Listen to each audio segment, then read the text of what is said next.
Submarine बनाई ही इसलिए जाती हैं ताकि दुश्मन को बिना बताए उसके क्षेत्र में घुसा जा सके, जिसकी वजह से पड़ोसी मुल्क कह रहे हैं कि आप लोग इसका जिम्मेदारी पूर्वक उपयोग कीजिएगा।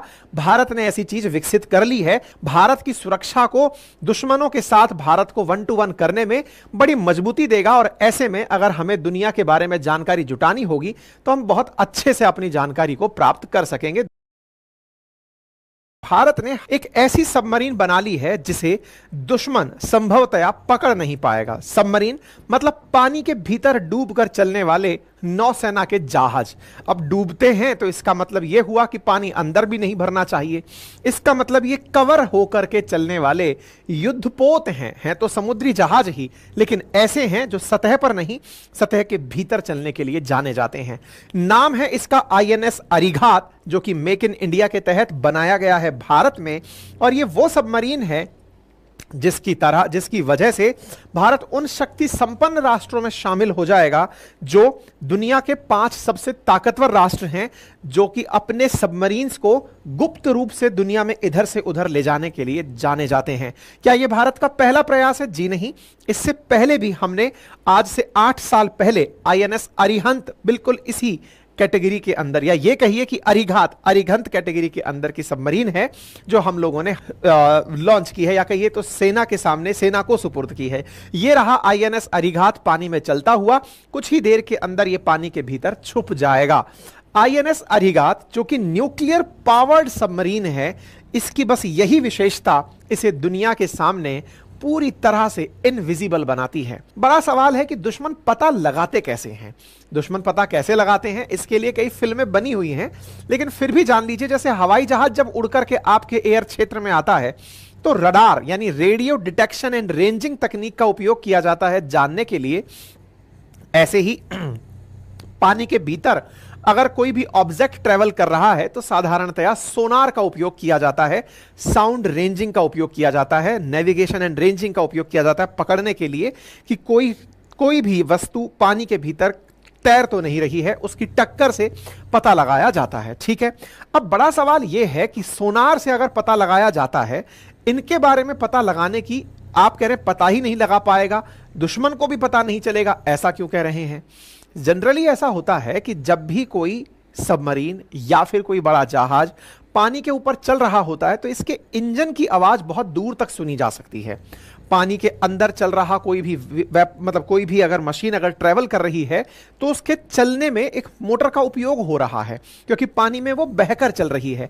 और जब वो बहकर चल रही है तो उसके अंदर की इंजन जो है उसकी आवाज को आप बहुत दूर तक ऑब्जर्व कर रहे हैं, तो दुश्मन सचेत हो जाता है कि पानी के अंदर छुप के कोई आ रहा है। स्वाभाविक सी बात है कि सबमरीन बनाई ही इसलिए जाती हैं ताकि दुश्मन को बिना बताए उसके क्षेत्र में घुसा जा सके। अदरवाइज तो पानी के ऊपर ही लेकर चले जाओ। भाई सबमरीन का सीधा सा उपयोग क्या है कि दुश्मन को ना पता चले कि आप उसके क्षेत्र में हैं। अगर पता ही चल जाए तो फिर तो पानी के जहाज में बैठ के ऊपर से ही जाओ। अच्छा, तो अब बड़ा सवाल यह है कि हमने अगर ऐसी सबमरीन बना ली है तो यह अपने आप में कोई बड़ी चीज है क्या? इतनी बड़ी चीज है, आप इससे समझकर देखिए कि एक टाइम पर ऑस्ट्रेलिया और फ्रांस ने यह एग्रीमेंट किया था कि लगभग $80 बिलियन में वो लोग 12 सबमरीन पाने वाले थे, ऑस्ट्रेलिया वाले फ्रांस से। लेकिन अमेरिका वालों ने आकर बीच में भांजी मार ली। अमेरिका और यूके वाले ऑस्ट्रेलिया के पास गए और कहने लगे कि आपको फ्रांस वाले तो डीजल इलेक्ट्रिक सबमरीन देंगे, हम आपको न्यूक्लियर कैपेबल सबमरीन देंगे। आइए आप हमसे न्यूक्लियर सबमरीन ले लीजिए, न्यूक्लियर पावर्ड सबमरीन ले लीजिए। अब आपके दिमाग में 2-3 प्रश्न बनने लगेंगे। ये डीजल पावर क्या होती है, डीजल इलेक्ट्रिक क्या होती है, न्यूक्लियर पावर्ड क्या होती है, न्यूक्लियर कैपेबल क्या होती है, ये सब तरह से क्या क्या है? और दूसरा, हाइड्रोजन से चलने वाली सबमरीन्स कौन सी होती है जिनमें अल्टरनेटिव तरीके यूज किए जाते हैं? ये सारी बातें अब एक एक करके समझना शुरू करते हैं। बेसिक मकसद अगर समझ में आ गया कि सबमरीन का उद्देश्य है कि दुश्मन के क्षेत्र में पहुंचना है, बिना बताए पहुंचना है, कि आपको बताएंगे नहीं कि आपके यहां आ गए हैं नुकसान पहुंचाने। यह पर्पस तो है सबमरीन का। चूंकि ये अपने साथ वेपन लेकर जाती है, वेपन टॉर्पीडो के रूप में चलाए जाते हैं, मिसाइल्स के रूप में चलाए जाते हैं, तो ये वेपन अगर साधारण आर्म एंड एम्यूनिशन वाले वेपन हैं तब तो ये एक साधारण वेपन वाली है सबमरीन हुई। लेकिन अगर न्यूक्लियर बॉम्ब फेंक दिया गया है तो वह न्यूक्लियर कैपेबल सबमरीन हुई। न्यूक्लियर बॉम्ब फेंकने के लिए मिसाइल के ऊपर यानी पेलोड के अंदर आपको न्यूक्लियर बॉम्ब बस सेट करना है और वहां से फेंकना। तो न्यूक्लियर कैपेबल सबमरीन होना कोई बहुत बड़ी बात नहीं है। अगर किसी देश के पास में न्यूक्लियर बॉम्ब है तो वो फेंक भी देगा, फेंक देगा। उसके लिए उसके पास में वेपन को लॉन्च करने की जगह, न्यूक्लियर बॉम्ब को लॉन्च करने की जगह विकसित करनी है, दैट इज सबमरीन इटसेल्फ। अपने मिसाइल के अंदर कैप पर पेलोड के अंदर न्यूक्लियर गोला रख करके उड़ जाएगी और फेंक देगी। न्यूक्लियर कैपेबल बड़ी बात नहीं है, क्योंकि यह तो एक तरह का आर्म हुआ जो फेंकना ही है। बड़ी बात क्या है फिर? न्यूक्लियर पावर्ड होना बड़ी बात है। अब ये पावर्ड की क्या कहानी है? तो देखो, अगर कोई बहुत बड़ी मशीन, सोचकर देखिए कि अगर इतनी बड़ी मशीन तैर रही है जिसका 6000 टन डिस्प्लेसमेंट है, अगर वो मशीन तैर रही है तो उसका मशीन का इंजन चलने में भी घुर घुर की काफी सारी आवाजें करेगा। घुर घुर की आवाजें आपको मेरे पीछे भी आ रही होंगी, हमारे कंस्ट्रक्शन चल रहे हैं पड़ोस में कहीं, ठीक है।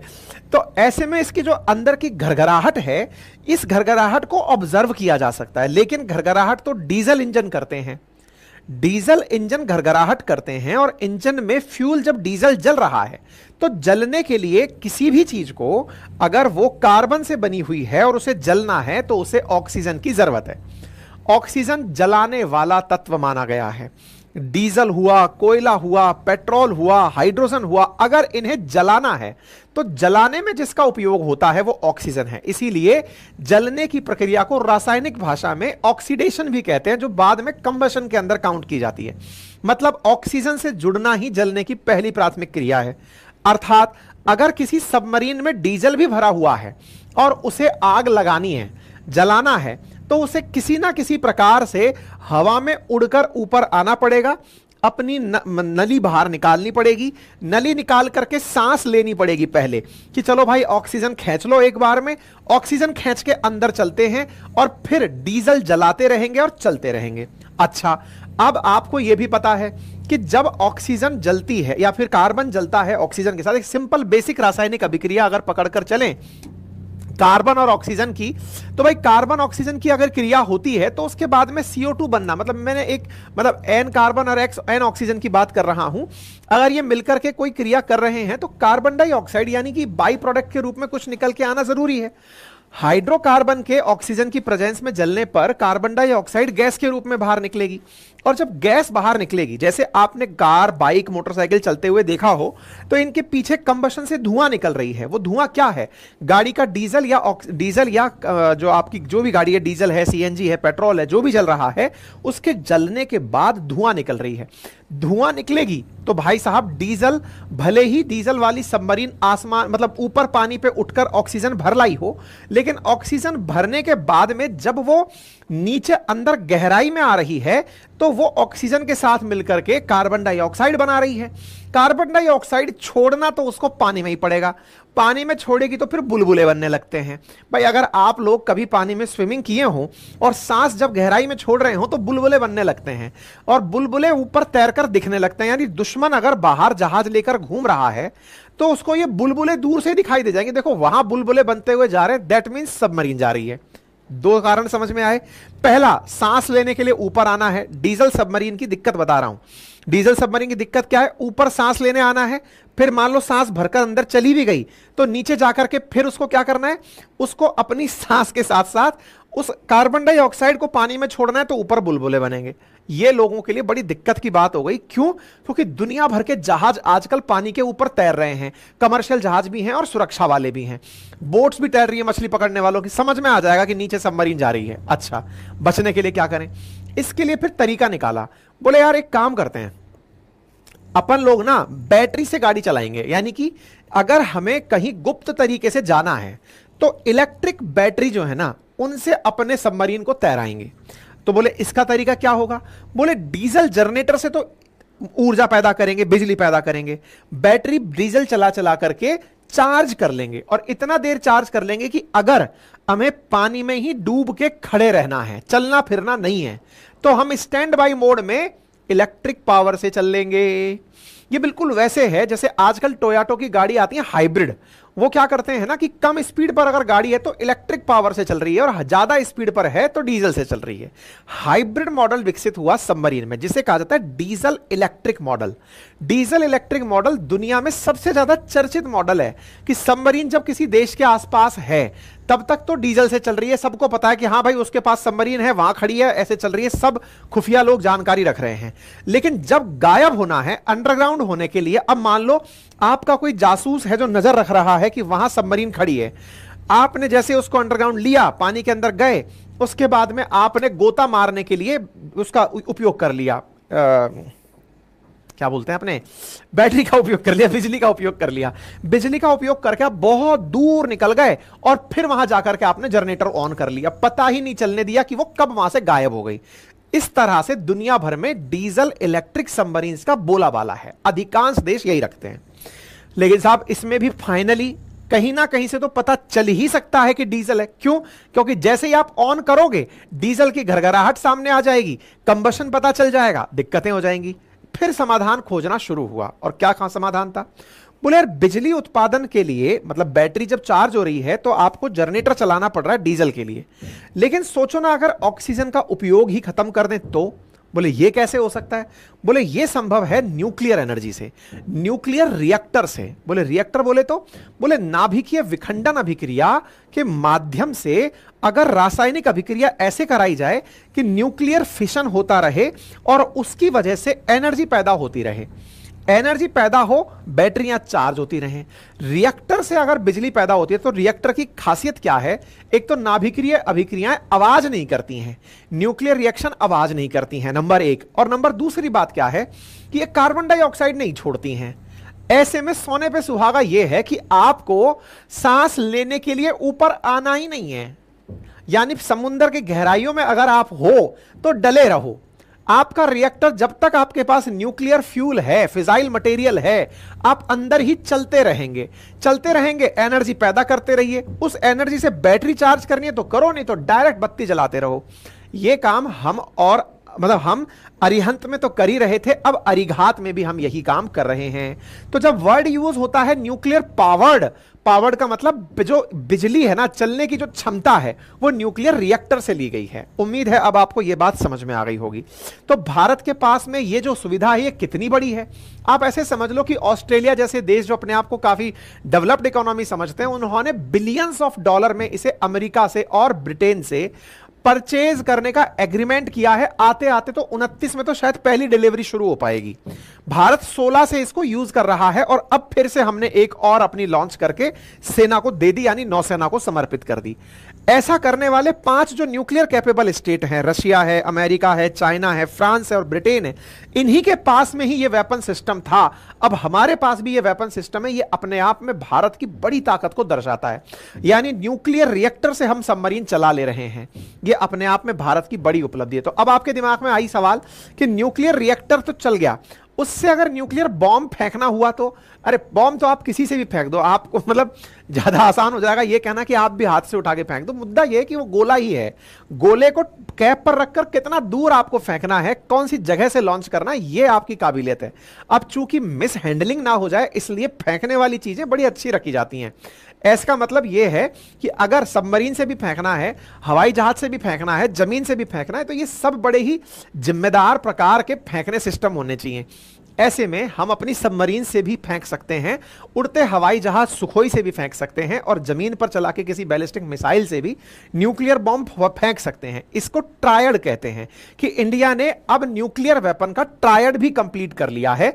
हालांकि अरिहंत के साथ ही हो गया था, अब उसको और मजबूती मिल गई है। संभवतः अब आपको अरिघात की सारी विशेषताएं समझ में आ गई होंगी कि हमने क्या किया है, जिसकी वजह से पड़ोसी मुल्क कह रहे हैं कि आप लोग इसका जिम्मेदारी पूर्वक उपयोग कीजिएगा।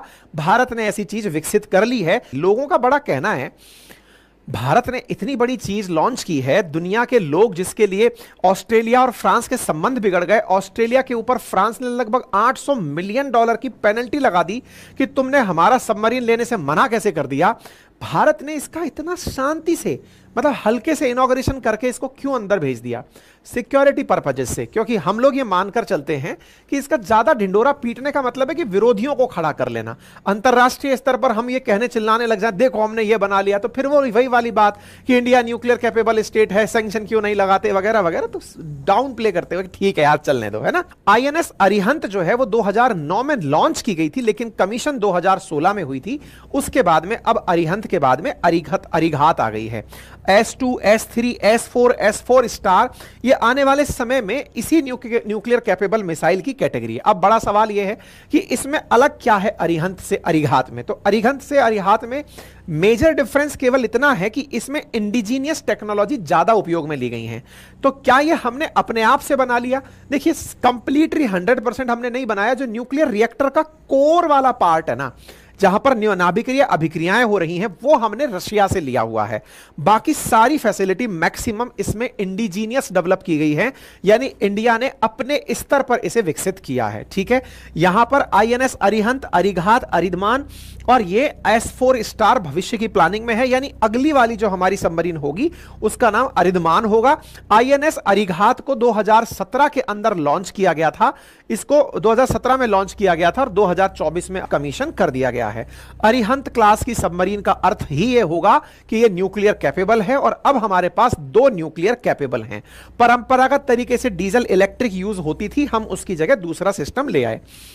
अब बड़ा सवाल यह है कि सर डीजल इलेक्ट्रिक में समझ में आया, लेकिन कोई देश अगर मान लीजिए अपने पास में वो नहीं रखता है, न्यूक्लियर कैपेबल स्टोर नहीं रखता है, अब डीजल से हमारे पास चलने वाली जो सबमरीन है, तो इसका मतलब सर वो तो कभी भी पकड़ में आ जाएंगी, तो उनका तो कोई मतलब ही नहीं रहा। नहीं, उसका मतलब रखा गया। कैसे रखा गया? टेक्नोलॉजी के अंदर रेट्रोफिटिंग की गई। रेट्रोफिटिंग का मतलब है कि आपकी गाड़ी, जैसे आपने कई बार देखा होगा ना कि कई गाड़ियां जो पहले पेट्रोल से चलती थी, आजकल उनके अंदर सीएनजी की किट रख दी जाती है, तो वो पेट्रोल वाली गाड़ी अब सीएनजी से चलना शुरू हो गई है, और सीएनजी ज्यादा कॉस्ट इफिशिएंट भी है, साथ में पॉल्यूशन भी कम कर रहा है।